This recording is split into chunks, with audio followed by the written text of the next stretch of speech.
Hello everyone, and welcome to another Miniature Monday. I'm Scott, and today we have a viewer-requested video. We are going to be painting some scatter terrain that will brighten up any field your players may wander through. Pumpkins.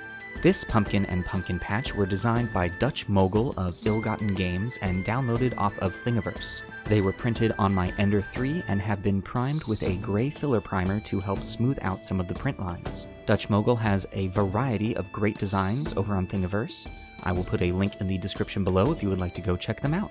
It looks like we are all set and ready to go, so let's get started. For our first coat, we will be using Army Painter's Mythical Orange. Although it looks much brighter on the label, you can see that as the first layer goes down, this is a perfect color for a pumpkin. The more I paint, the more I'm learning to not fully trust any printed picture of a color, or what I can see in the bottle. Instead, I'm getting in the habit of putting a drop of paint on the top of each of my bottles. That way I can see what it is actually going to look like after it dries. For colors like this, it is extremely helpful. Next up is Army Painter's Monster Brown for the stems. This is going to be a simple step, really only needing one layer. Once again, we have a perfect color for our pumpkins. This Monster Brown is really giving the stems that light brown, almost dusty look that makes them feel not quite prickly, but almost like sandpaper as you pick them up.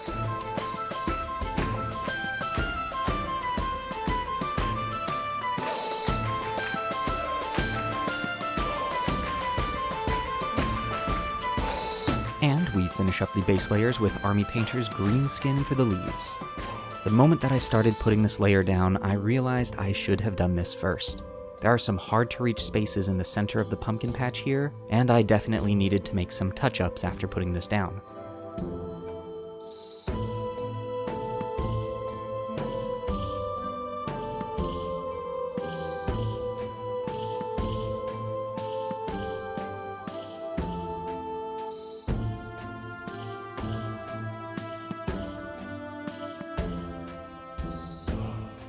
On to the shading, we are going to use Army Painter's Strong Tone to shade the entire piece.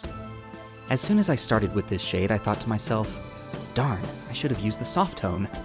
This shade was a bit darker than I was hoping, but rather than seeing this as a mistake, we can use this as an opportunity to really work on our highlights to bring the colors back up.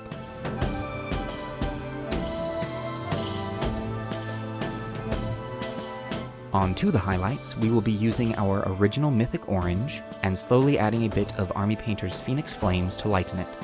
As I went back to highlight, I had another realization about the Mythical Orange. It does not want to play nice.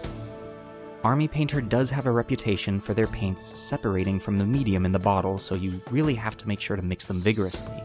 But no matter how much I tried, the paint still came out watery. This was manageable during the base stages, but an absolute nightmare when doing the precision work of highlighting. To remedy this for the future, I am going to pick up some steel mixing balls and hope that that helps. But for now, we are working with what we have.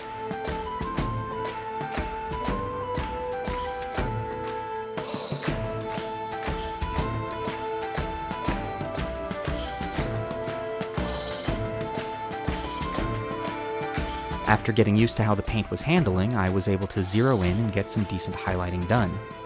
And as the Phoenix Flames was being added with each pass, it became easier and easier to work with. In the end, though it's not some of my best work, I'm perfectly happy with the results.